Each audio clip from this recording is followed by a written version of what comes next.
Welcome to Magic Arcanum. I'm Ryan Gomez. Behind the scenes is Nicole Burdick, and we're so glad you're here because it's story time. Murders at Karlov Manor takes us back to Ravnica for a suspenseful tale told across 10 chapters and 30 story spotlight cards. If you want to know who done it without dusting for prints or like reading all of that other stuff, well, you're in luck because I'm here to tell you exactly what happens in Murders at Karlov Manor. But first, it's no mystery where you can get the best fitting and most comfortable graphic tees this side of the Tin Street Market.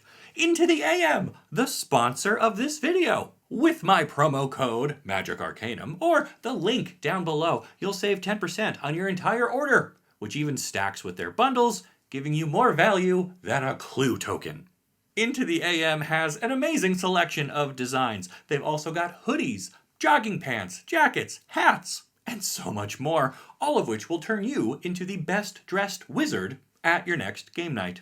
Support the show and stay inspired when you shop at today's sponsor, Into the AM. All right, now let's talk about what happens in the newest set for Magic the Gathering. Our story begins on the plain of Ravnica during a party being hosted at Karlov Manor, home to Teysa Karlov. The planeswalker Kaya is also present, and even though this party is to celebrate her victory in the Phyrexian invasion, she is in a bad mood. Teysa admits to Kaya that she's using the planeswalker as a sort of trophy to remind everyone of the Orzhov's power and influence, and Kaya doesn't really appreciate all of the attention and praise. Kaya, an assassin, mind you, is much more comfortable in the shadows, but Teysa reminds her that she has a debt to the Orzhov, who kept things running while she was off-world, and so the least she can do is smile and wave here at this lavish party. I think publicly, many citizens of Ravnica view Kaya as a hero of the Phyrexian invasion, but privately, many of them think she abandoned her post as guild leader for the Orzhov and left the plane to defend itself when they needed her the most. And so this theme of being in debt is a major part of the story, which makes sense given that so much of it involves the Orzhov Syndicate, a guild that will never let you forget what you owe. Anyway, the party continues, speeches are made, there's fireworks, and then there's murder. Yeah, that's kind of why we're here, right? Kaya hears a scream and dashes through the massive Karlov Manor until she finds a side room that had been used to hold coats for all of the attendees. Inside is the now dead Zagana, artfully arranged on a pile of jackets and outerwear and holding a black flower. This is our first story spotlight card, Murder.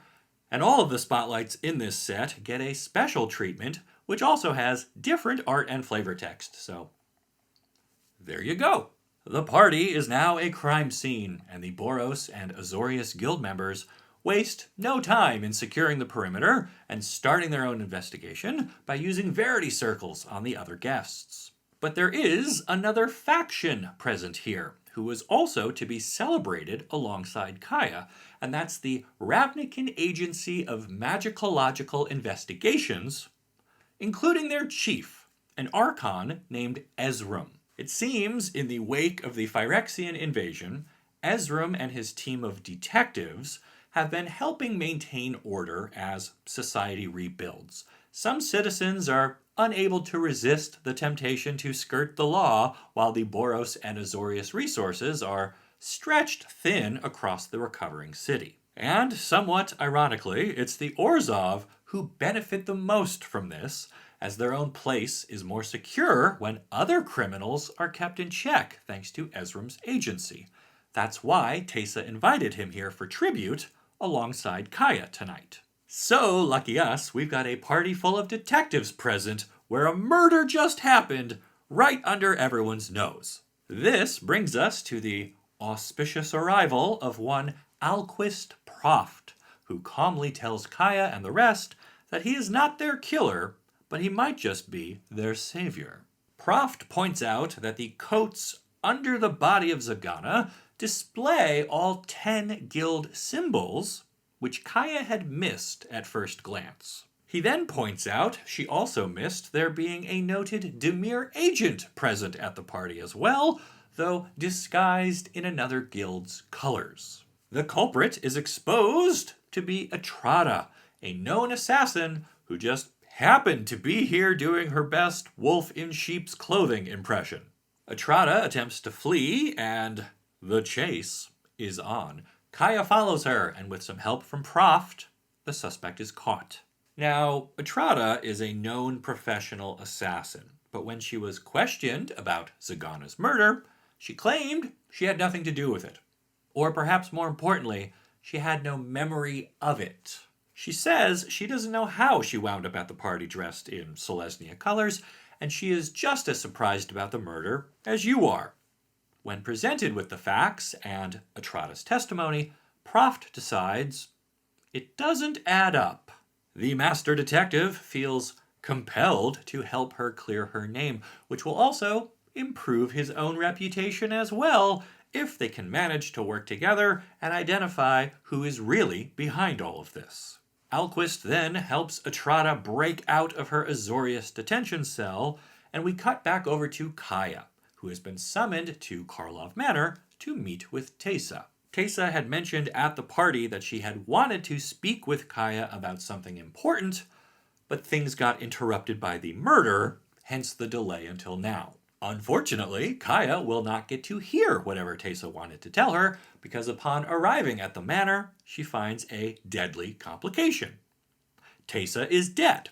At this point, you might ask, well, why does that matter? Won't Teysa just appear as a ghost? She is Orzhov, after all. And the story does devote considerable time to explaining why it doesn't work like that. Basically, Kaya has her own ghost form powers, but she cannot summon ghosts at will. And in Teysa's case, she had magical wards on her own spirit to prevent herself from being resummoned or bound by an enemy of the guild. All of which means Teysa will only reappear when she has had time to adapt to becoming a ghost, and then desires to reveal herself. Until then, she will be out of the picture, which forces Kaya to investigate the second murder at Karlov Manor.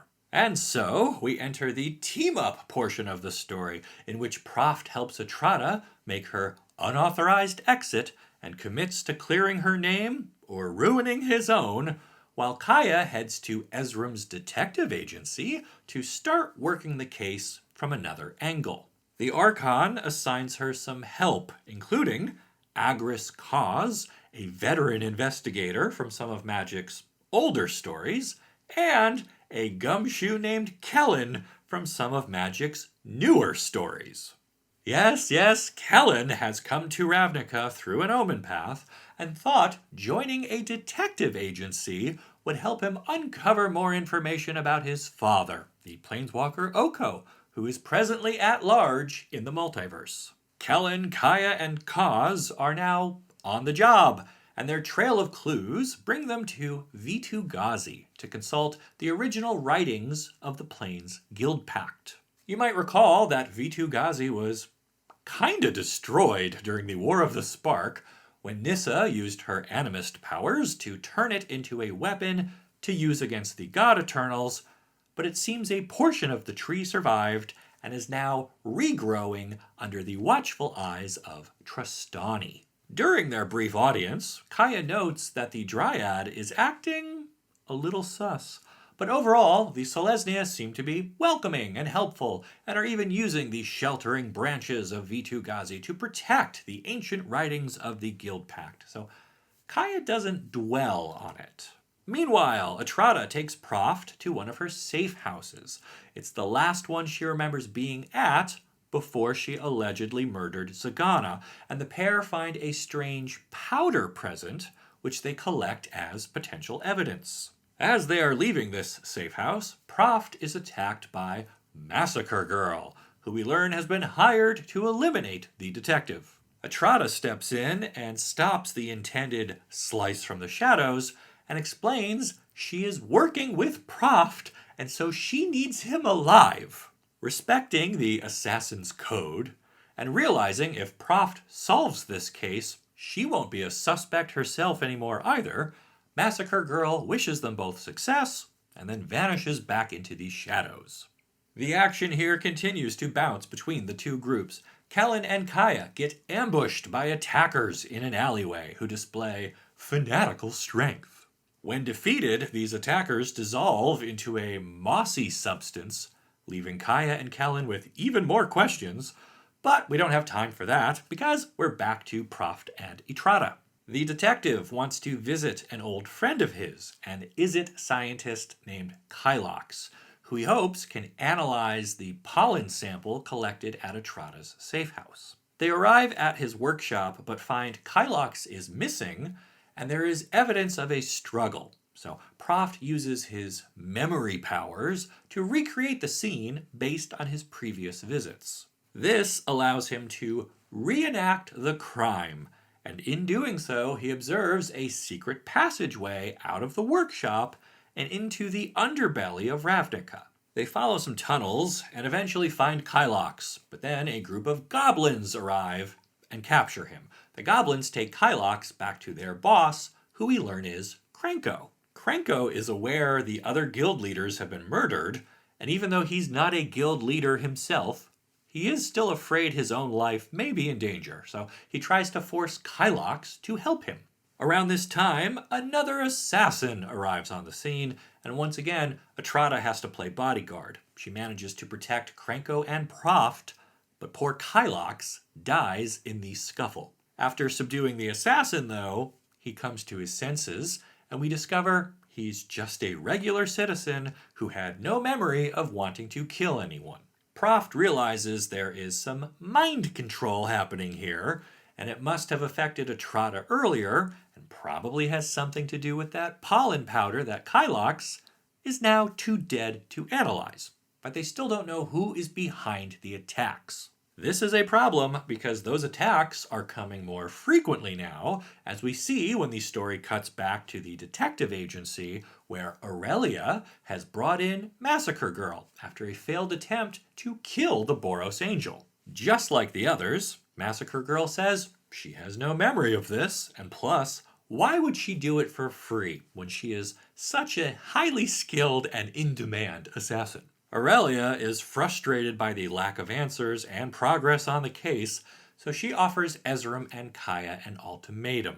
Get to the bottom of this within 24 hours, or the Boros Legion will declare war on the cult of Rakdos. As if their hands weren't full already, there is a sudden disruption within the agency when the Gruul Mole God is released from his, Pokeball? This god, Ansrag, had caused some damage earlier and was being held in an evidence capsule at the agency for processing, but now he's loose and destroying the building, which forces Kaya to spring into action and capture him once again. With that all settled, we rejoin Proft, who has made his way into what remains of the Golgari territory. The Golgari are in a sort of self-imposed exile after many of them were used by Vraska to kill civilians during the Phyrexian invasion, so they are avoiding confrontations, but there is at least one among them curious enough to investigate the intruding detective, and that is Izoni. With her knowledge of toxins, she is able to analyze the pollen, and she concludes it is a natural substance, but not one she is familiar with, which means it's probably not of Ravnica, and that is concerning. Is it something left over from the Phyrexian invasion, or something new brought here by Omenpath or Planeswalker? Either way, it threatens everyone, Golgari included, but the analysis is interrupted when Proft spots a hooded figure spying from the shadows. The detective takes off in a chase, but gets ambushed and knocked out before he can catch the spy.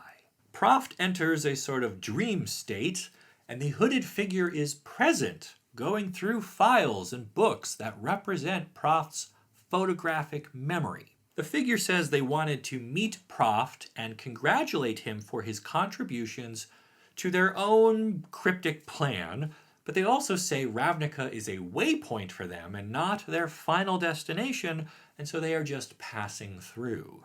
Proft then wakes up in the real world, and the hooded figure is gone, replaced with a concerned and confused Atrata and Izoni. He thanks Izoni for her help, and then returns to the surface with Atrata.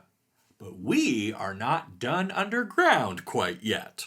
That's because Agris Cause thinks all of the murder and mayhem might be connected to Rakdos after all, even if Massacre Girl denies it, so he heads down underground to question the Demon Lord himself. He discovers Rakdos is fast asleep and is covered in a blanket of dust and ash, which means he hasn't moved for a while and therefore is unlikely to have been involved in the recent events. Before he can return to the surface to report his findings, however, he is trapped inside a crystal skull being held by Judith. Judith is an entertainer by nature, so she is the one villain I will allow to make a monologue explaining their actions to a captured hero. She says she is writing a new script for the Rakdos, one where she is in charge, and if that means she has to offer up the Demon Lord as a convenient target for Aurelia and all of the investigators, then so be it. This confirms she is not behind the murders herself, but is trying to use them to improve her own position within the guild, perhaps forgetting that guild leaders are the ones getting murdered. But I guess she's not too worried about that. Her plan seems to be maybe working because we learn Aurelia is done waiting for results and is now ready to declare war on the Rakdos, which might be playing right into Judith's hand.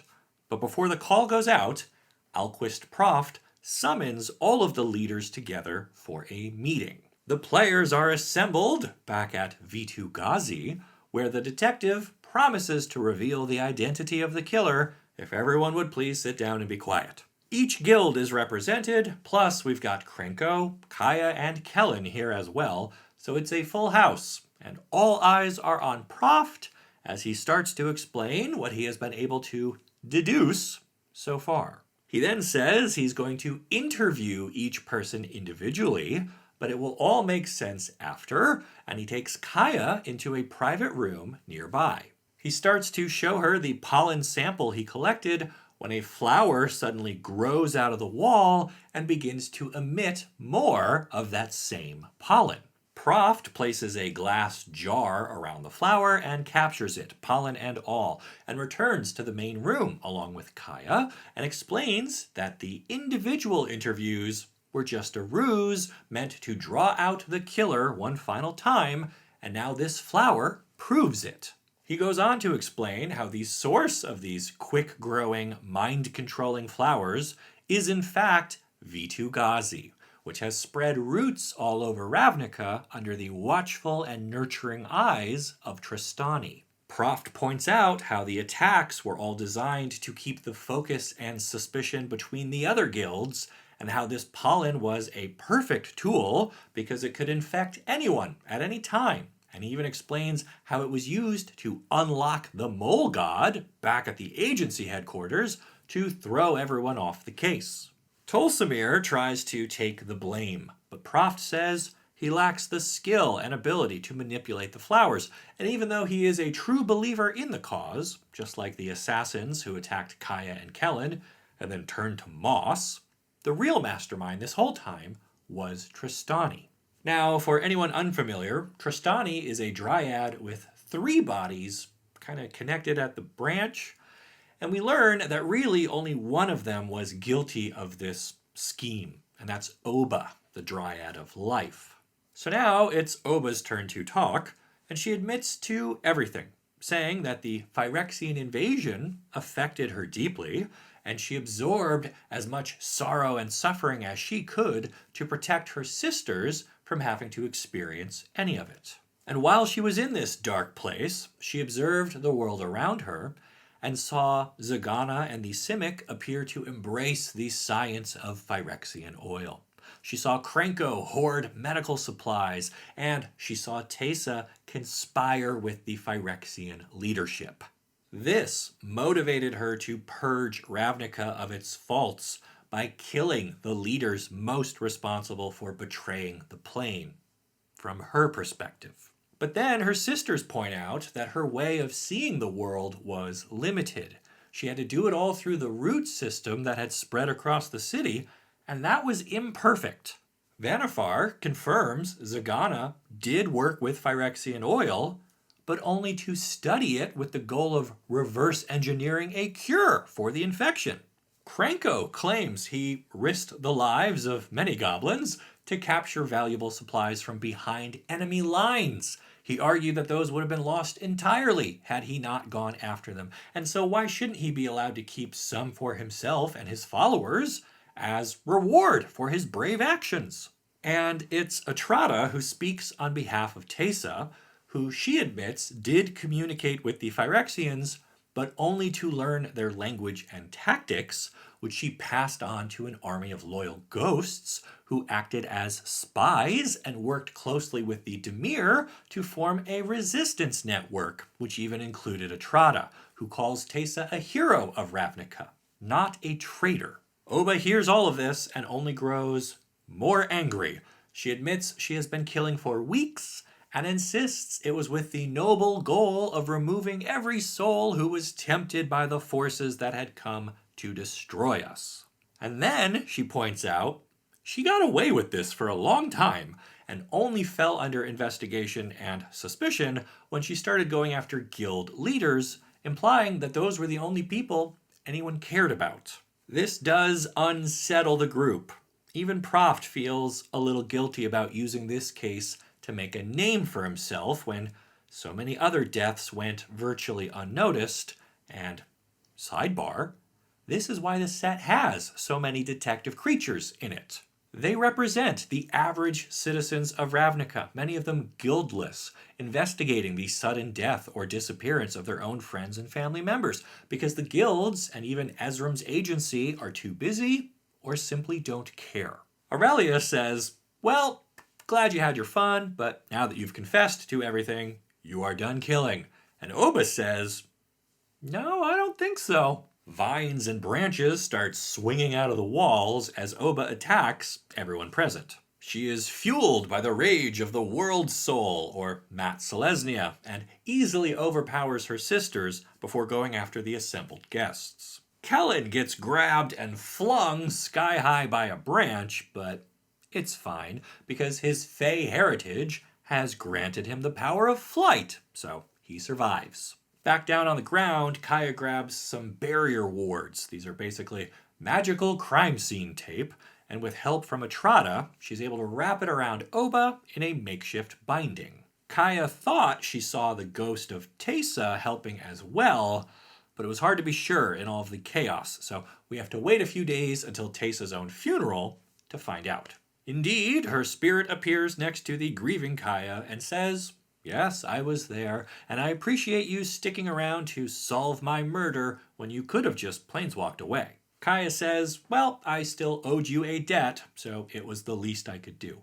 And then Teysa says she plans to make the Selesnya pay for all of this, and it would be easier if Kaya maybe wasn't around for that part. So Kaya decides maybe she'll go visit Tyvar or some of her other friends around the multiverse and just take it easy for a while, but before she leaves, she goes to check on Kellen. Kellen tells Kaya that Proft has hired Atrada as an assistant/bodyguard, and muses that things will remain interesting on Ravnica for a long time, even without Kaya around. Kaya grins and nods, and we, fade to black, and that's it. That's what happens in Murders at Karlov Manor. To recap, Zagana is killed at a massive party to honor Kaya. This prompts an investigation led by Alquist Proft, who is determined to clear the name of Atrada, who denies any active involvement. More murders pile up, including Teysa Karlov, along with attempts on the life of Krenko and Aurelia. Judith admits to using the chaos to advance her own position, but that's mostly a red herring because we eventually learn the dryad Tristani is behind all of the murders. She is struggling to make sense of life on Ravnica after the Phyrexian invasion and the corrupting touch of Realmbreaker, but she's brought to justice by Kaya with help from Kellen and some natives of the plane. The ghost of Teysa promises retribution, and Kaya steps aside to pursue new adventures. I appreciate you sticking with me this far because this story is huge, and even with the incredible 30 spotlight cards, it is difficult to summarize in a timely fashion. However, we still have a few stones left unturned, so allow me to use my own lore mage powers as we kick off a segment I like to call the Mustache Minute. Ready? Here we go. Okay, so first of all, a little disclaimer that maybe I should have said earlier, but whatever. Everything in this recap is accurate as of the time I recorded it, which means it was based on the initial 10 story chapters and the matching 30 spotlight cards. However, I have also heard rumors of a surprise epilogue or secret chapters being unlocked through an ARG, or that the cards themselves have clues on them that reveal something. If that ends up being true, I will cover it all in a future video, but frankly, this stresses me out, and I don't have any more hair to lose. Magic is a card game with a story, and I strongly believe a player should be able to tell what happens in that story just from the cards. They shouldn't need to follow an author on Twitter. They shouldn't need to complete some online puzzle. They shouldn't need to buy Dungeons and Dragons manuals. The major characters, locations, and events should all be accurately shown through card names, art, and flavor text. And with that in mind, we've definitely got some loose threads in the story for Murders at Karlov Manor. First, these flowers. I can believe they induce a sort of trance or mind control over their target, but what kind of message can the pollen carry exactly? For Atrata, it was more than just kill Zagana, because not only did she do that, she was also compelled to artfully arrange the coats to show all 10 guild symbols, and presumably to place a black flower into Zagana's hand, and then return to her hiding place in the party just in time for the powder to wear off. And on the night in question, she was resting at a safe house some distance away, so she had to be exposed to the pollen, get inspired to murder, get across town, get into a party without an invitation, secure a disguise, perform the murder, and then the pollen has to wear off before the Verity circles break out. Oh, and I should mention, the way Alquist realizes Atrata is there is because she's wearing Selesnya colors, but not a Selesnya crest. Apparently, it is strictly taboo to wear another guild's official crest if you are not a member. And this is something even the Dimir respect and observe. So it's a bit like asking an undercover cop if they're a cop. They have to answer truthfully. They just have to. Anyway, yeah, Atrata's brain was rewired enough to attack a high-profile target during a party, but she was still grounded enough to not violate decorum by illegally wearing another guild's crest as part of her otherwise flawless disguise. Another thing I'm left wondering is, what happened to Agris Cause? He was trapped in that crystal skull down in the Rakdos Carnarium, and then we never saw him again. His inclusion felt like complete fan service in the same way that they brought Jaya back, only to also kill her off. At least Jaya got to do important stuff in the story first before meeting her fate. Throughout the story, we are told Lazav died in the invasion, but nobody really believes that, so it's no surprise he gets a new card in the set. It is surprising we get another Rakdos, because the story makes it very clear he's been asleep for a really long time, so it's not like he's part of Ravnican life right now. Another curious omission is Niv Mizzet, the Guild Pact. You'd think a string of murders that targeted guild leaders would get the attention of the dragon, but he doesn't appear in the story at all. I also love how his card rewards you for having multicolored cards, but is in a set with a huge face-down creatures component because those are colorless, and they don't work with him at all. And before you tell me he's designed for Commander, then maybe they should have made him one of the 3 pre-release Commander promos, rather than putting him in the actual draftable set. The biggest mystery to me, anyway, is the hooded figure that invades Proft's mental estate. The fact that this person says Ravnica is just a stepping stone clearly indicates they are a planeswalker or some other entity of the multiverse, so it is not Lazav.